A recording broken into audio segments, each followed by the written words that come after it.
Hey guys, this is Hell Hades. This is a raid Shadow Legends video. Guys, we've got a few things going on. We have got the Deck of Fate I'm going to walk through today. We've also got this new summon pool for the prisms. I was actually looking through just now, so you cannot say that raid are clueless when it comes to like getting people in the mix, right? Like trying to turn your hand, maybe making that purchase. We've got this fusion going on right now, which everybody is saying crazy fusion if you own Wixwell. Okay, and obviously that's a big if. But if you own Wixwell, this guy basically destroys all clan bosses. The Chimera, Hydra, and clan boss is an absolute hard carry for each of those things. But only if you've got Wixwell. Now, we all got Wixwell at one point as a fusion if we did the events.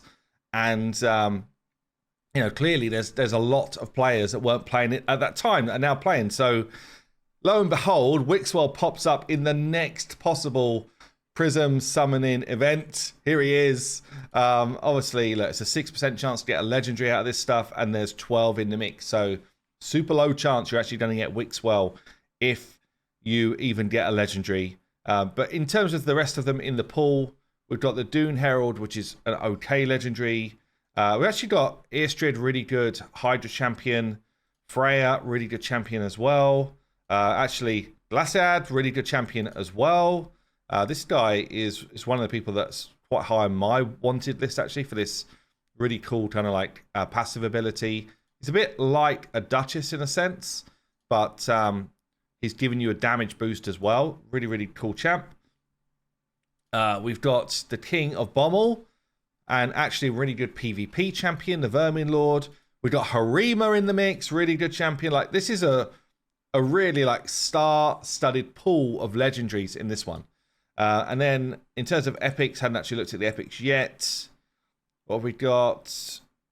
Geo, probably the best epic, or in fact, the best epic in the game by a long way, I'd say, at this point. Certainly if you get later into the game. Hust is good. You've got Daithe's good. Mordecai's kind of good early on until you get more burners. Doom Priest is good as well. So some decent epics in there as well. But I was looking on the calendar, and normally we have a way to get a free go at this. It's like a free turn of the wheel in this sort of stuff. I wonder if it's in the Deck of Fate somewhere. I'm not seeing an event. So you can go onto Plarium Play, look in their calendar.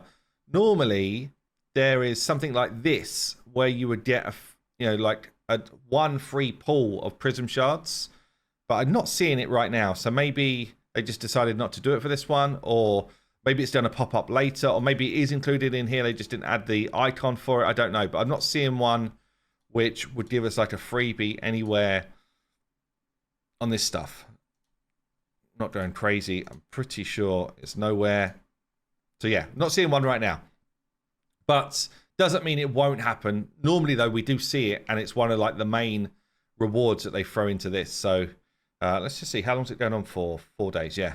Yeah, so anyway, unless they do drop one, there's no guaranteed way to even do this, which makes it, you know, more challenging, I guess. But, or not more challenging. Literally, you would have to buy packs. That's the only way you can activate it if they don't do a freebie one. So let's look at this Deck of Fate as well. Deck of Fate, we've got the guaranteed chance. Not guaranteed chance, it's guaranteed to get Gratos if you do enough stuff, right? And for this one, it's going to be from collecting artifacts and summoning from Soulstones, which is probably the hardest combo to get this done, because you need 40,000 points. So the easiest way to do this would be that you've got a bunch of Eternal Soulstones sitting around, and you just whop 10 of those bad boys out.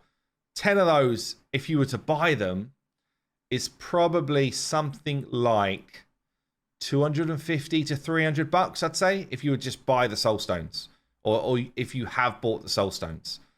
You need what? So you're going to need like 45-ish Immortal Soulstones to get this done. I don't even know how much you buy those for, honestly. And then Mortal Soulstones, you need 450. I think that's the right math. Around 450, maybe a bit more. And obviously that's hard to do, right? That's hard to do. So Obviously, what you would do is a combination of all these things if you want to go for this guy. Mortals, immortals if you've got some lying around, and then go and do some gear farming. If you were to just do gear farming, let's get my trusty calc out. If you were to just do gear farming, and let's say, you know, on average, you're getting a lot of epic 6-star pieces, so 20 points a run. So you would need 40,000 points.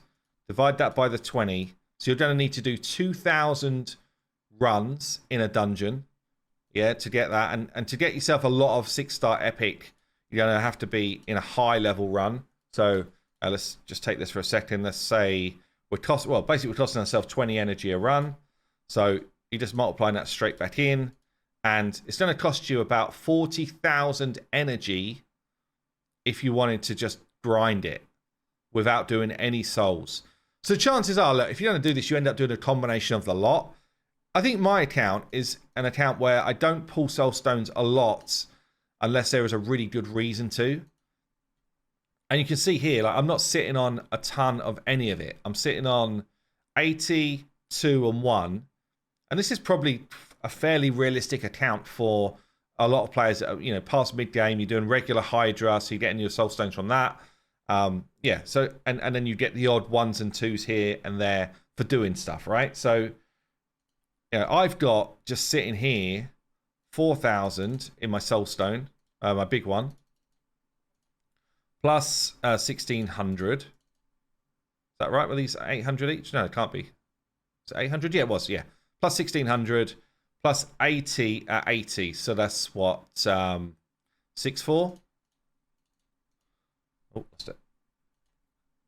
So I've got like 12,000 points sitting here in Soulstones, plus another 20 of the small ones. So yeah, call it another, what's that, like 1,600. Plus I could get another big one here.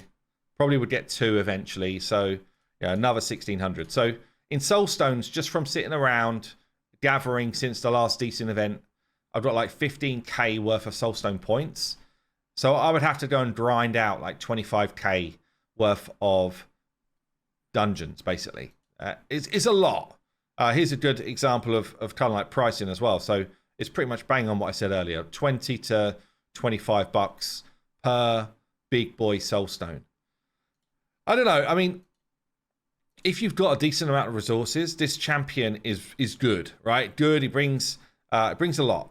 He brings drop defense. He brings block buffs. He brings block damage. You know, he's got a good passive, interesting passive. I think he's a PvE type of champion.